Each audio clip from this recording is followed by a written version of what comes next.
குடியுரிமை திருத்தச் சட்டத்தால் சிறுபான்மை மக்களுக்கு பாதிப்பு ஏற்படுவதை அதிமுக ஒருபோதும் அனுமதிக்காது என்று தெரிவித்திருக்கும் அக்கட்சியின் பொதுச் செயலாளர் எடப்பாடி பழனிசாமி சிறுபான்மை மக்களின் காவலனாக திமுக வேஷம் போடுவதாக விமர்சனம் செய்திருக்கிறார். சமூக வலைதளத்தில் பதிவிட்டுள்ள எடப்பாடி பழனிசாமி, சிஏஏ சட்டத்தால் தமிழகத்தில் உள்ள இஸ்லாமிய மற்றும் ஈழ தமிழர்களுக்கு பிரச்சனை ஏற்பட்டால் தங்களது அரசு பார்த்து கொண்டு இருக்காது என அதிமுக ஆட்சியின் போது சட்டமன்றத்திலேயே கூறியதாக குறிப்பிட்டுள்ளார்.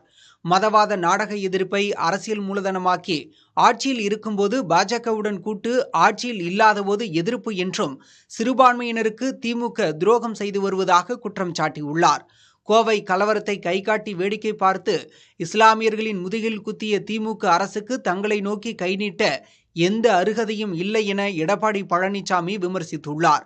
அறிக்கை மேடை பேச்சுகளில் பாஜக எதிர்ப்பை காட்டிவிட்டு மறுபுறம் பொன்னாடை போர்த்தி சாமரம் வீசி வரவேற்பு அளித்துவிட்டு சிறுபான்மை மக்களின் காவலனாக வேஷம் போடும் திமுகவின் நாடகத்தை மக்கள் பார்த்து கொண்டுதான் இருக்கிறார்கள் என்றும் அவர் குறிப்பிட்டுள்ளார். அதிமுக என்றும் சிறுபான்மை மக்களின் அரணாக இருக்கும் எனவும் அடக்குமுறை சட்டங்களை இன்றும் உறுதியாக எதிர்க்கும் என்றும் எடப்பாடி பழனிசாமி தெரிவித்துள்ளார்.